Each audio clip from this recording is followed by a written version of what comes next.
Hi aspirants. இன்றைக்கி வந்து PM சிஎம்மோட difference பார்க்கலாம். Prime minister and chief minister. Okay, prime minister appoint பண்ணுறவங்க யாருன்னு பார்த்தோன்னா பிரசிடெண்ட். இதோட ஆர்டிக்கல் என்னென்னா 75. சிஎம் அப்பாயிண்ட் பண்ணுறவங்க யாருன்னா கவர்னர். இதோட ஆர்டிக்கல் வந்து 164. இவங்களோட டேர்முன்றது, அதாவது எவ்வளோ காலம் வந்து இவங்க பதவியில் இருக்கலாம் அப்படின்றது வந்து ஒரு ஃபிக்ஸ்டு கிடையாது. ஏன்னா இவங்க எவ்வளோ நாள் மெஜாரிட்டி என்ஜாய் பண்ணுறாங்களோ அது வரையும் இவங்க வந்து இதில் இருக்கலாம், பதவியில் இருக்கலாம்.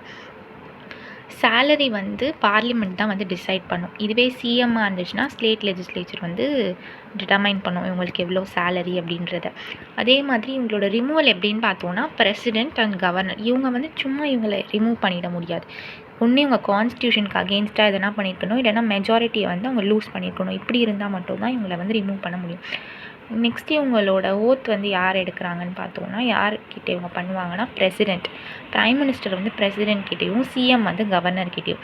இப்போ ஆர்டிகல்ஸ் பார்த்தோன்னா 74ன்றது வந்து council of ministers and prime minister வந்து எய்ட் அண்ட் அட்வைஸ் பிரசிடெண்ட் கிட்ட இவங்க தான் வந்து டெசிஷன்ஸ்லாம் வந்து சொல்லுவாங்க, அட்வைஸ் பண்ணுவாங்க, இந்த டெசிஷன் எடுக்கலாம், இந்த டெசிஷன் எடுக்கலாம். அதே மாதிரி ஸ்டேட்டில் யாருன்னு பார்த்தோன்னா 163 வந்து அந்த ஆர்டிக்கல். நெக்ஸ்ட்டு ஆர்டிக்கல் 75 வந்து prime minister and council of minister appoint பண்ணுறவங்க யாருன்னா பிரசிடெண்ட்.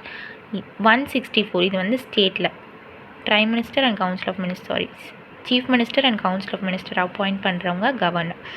ஆர்டிக்கல் 78 வந்து functions of prime minister with respect to president கிட்ட அவருக்கு என்னெல்லாம் ஃபங்க்ஷன்ஸ் இருக்குது. அதே மாதிரி 167 function of chief minister with respect to governor கிட்ட அவங்களுக்கு என்ன ஃபங்க்ஷன்ஸ் இருக்குது. ஓகே, இதுதான் வந்து PM and சிஎம்மோட difference. Thank you. Happy learning.